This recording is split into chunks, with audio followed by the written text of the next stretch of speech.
Shalom family, diet culture myth number 6, fat is the enemy. This is something that started in the late 70s, early 80s, and just kind of stuck for a while.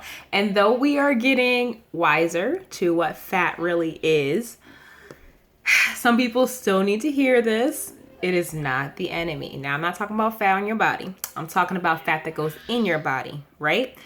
There are good fats and there are bad fats. Now, obviously, we're not going to sit here and go munch down on some fat on some animal.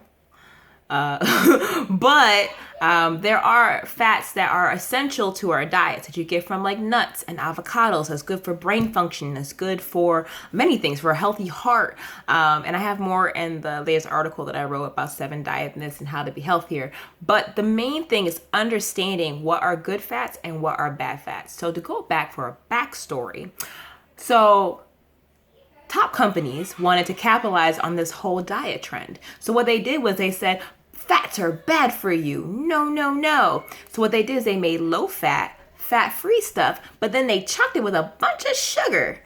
And so people are like, oh, look, it's low fat, but it's really not, because technically sugar is fat-free. But what happens, what makes you fat is the sugar that's broken down in your body, and your liver and your organs don't know how to process it. Your pancreas can't really process it too well. So it just creates fat and bile in your system. And then it's just adding to your body, adding to your heart, your arteries, your lungs. Your body just can't process that thick mucus muck in there. So you're causing inflammation. You're causing obesity. You're causing a lot of different diseases just because you're adding a bunch of sugar to your system that you didn't realize you were adding. And then now they're like, oh, well, sugar free. So what you're doing is that you're adding chemicals to your system that some of them still process as sugar. So your body doesn't know the difference. It's like, it's still just, I don't know what to do with this. So you're still getting all that sicknesses. And some of them, because of the chemicals that are in it, the sicknesses are even worse because the chemicals shouldn't even be near your body, right? And then for our people, because of the fact that Yahuwah set us apart, we get punished a bit more when we put stuff in our body than other people. So we get some sicknesses that are just absolutely terrible. Then next thing you know, you're old and you're losing limbs. So to be mindful of what's going in your body, being mindful of what kind of fat am I consuming is more important than saying fat is the enemy, stay away, which it really isn't at all, as I said earlier. So what do? You look at where the fat's coming from, right? If it's coming from a source that Yahuwah created, great. If it's coming from nuts, if it's coming from avocados, if it's coming from eggs, if it's coming from things that have a fat content that's not absolutely terrible, then great. Have it, consume it in moderation in the right way, based off of what's best for your diet, and it'll be fine. But don't sit there and focus on that little number that they put on there saying how much fat is in it. It's like, I can't have this. No, it's not going to work. I'm sorry. It's not. You're going to set yourself up for failure, and you're not building lasting diet.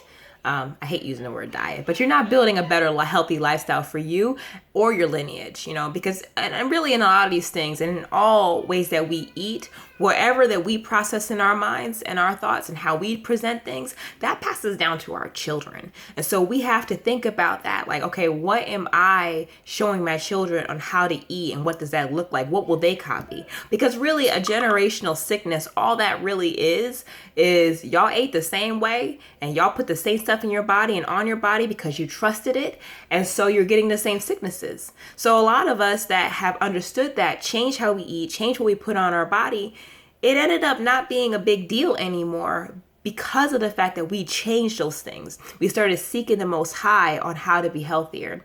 So I hope you found this valuable. And just really, I guess my last 2 cents would be that in everything that you do in changing your diet, consult Yahuwah, consult a physician is what they say. Whatever, consult Yahuwah. Start there. If you feel like you need to go to a trusted professional, then do so. Do what is best for you.